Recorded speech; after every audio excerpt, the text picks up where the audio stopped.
Being 97 has been an interesting experience. It's very difficult for people who have not reached a state of old age, whatever that is, very difficult for them to understand the psychology of it, what is going on in the person. It's a loss of ability that you have had all your life.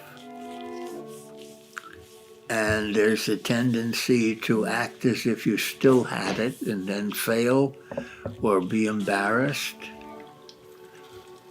Or you have to accept it finally that you can't do that anymore. That's the rational thing to do.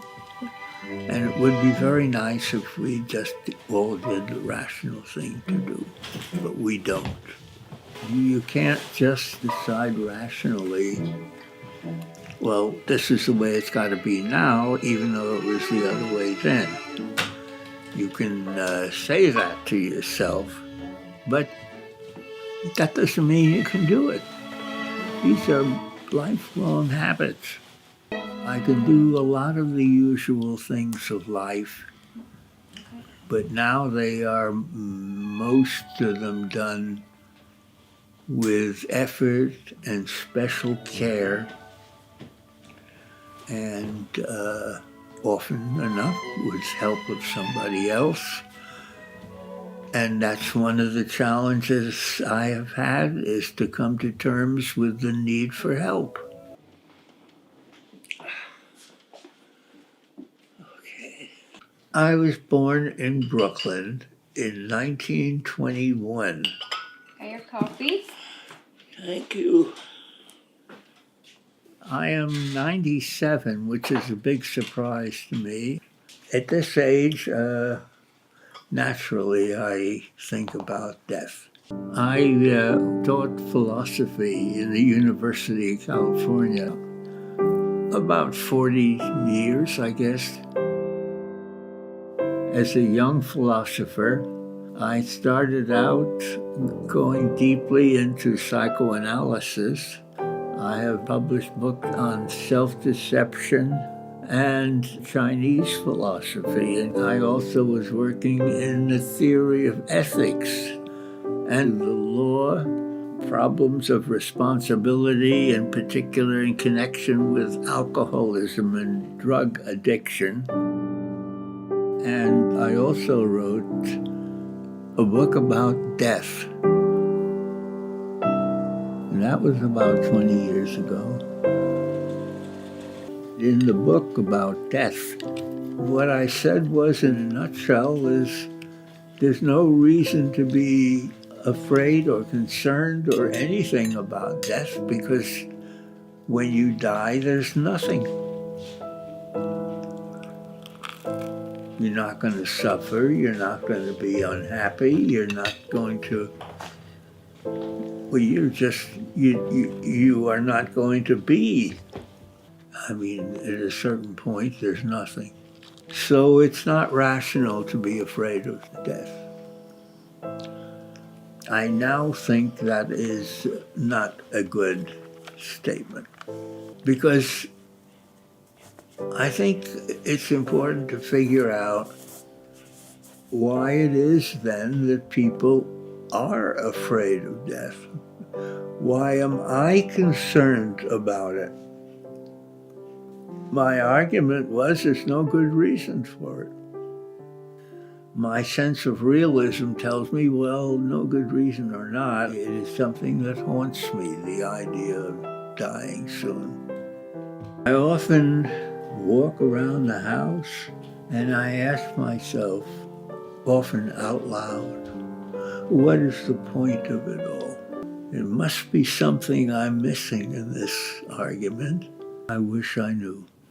So here I am, trying to work out where I am.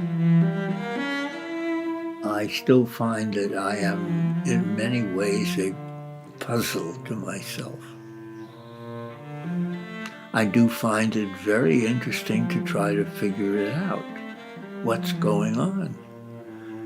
And I spent a lot of my life thinking about such issues. But it's hard. I don't know. I just usually just drop the subject. What is the point of it all? I think I ask the question with the sense that there isn't any good answer. It's a kind of ironic question. I think the answer may be the silent answer, may be there is no point. It's a foolish question.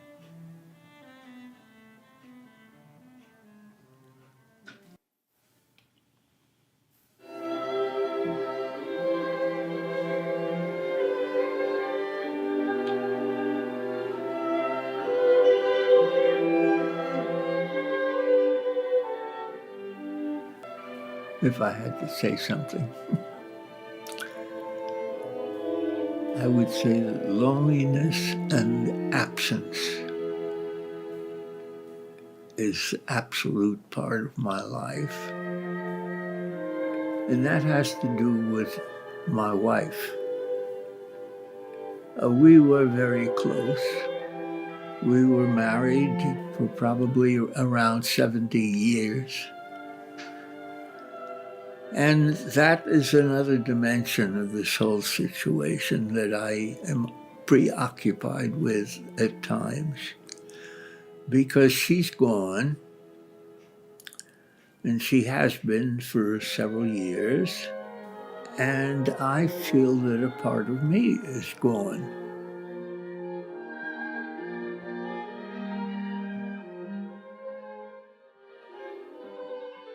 We worked together and traveled together. We were happy together. I know how fortunate I have been to have had a happy life, but half of me is gone. Her absence has been to me for a number of years now, has been a presence, an absence which was present to me. I don't know, call it emptiness. There's something missing. And of course, I realized right away that she is what's missing. And that's a very lonely thing.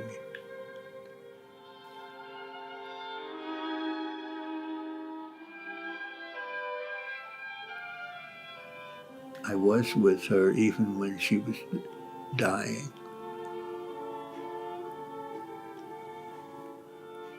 That was a difficult experience. At least we got to embrace at that time. That's something I used to listen to with Leslie right here.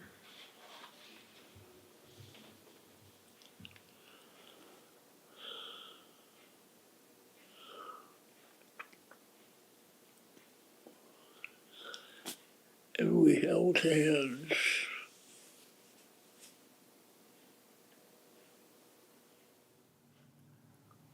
Death. It's a frightening thought. It's something I don't want to happen. Much as I think our life in this world is often a pretty messy affair, I still would like to hang around. I don't know the basic reason why I should want to, or the basic reason why I should be afraid of it. What does it mean that I'm going to leave? As I sit out now on my deck of the house, I look at the trees blowing a little in the breeze, And I've seen them innumerable times, but somehow seeing the trees this time is a transcendent experience. I see how marvelous it is. And I think to myself, I've had these here all along, but have I really appreciated them? And the fact is that I have not, until now. And in a way, it makes the fact of death even more difficult to accept. It just brings tears to my eyes. I've written books on a number of other topics, and in each case I felt that I had solved the problem. But this is not resolvable. It's not just a theoretical question for me, which so many things can be. It's the one thing that is central to my existence that I have tried to come to terms with and have failed. So I just go on existing. That's the truth of it, is existing and waiting.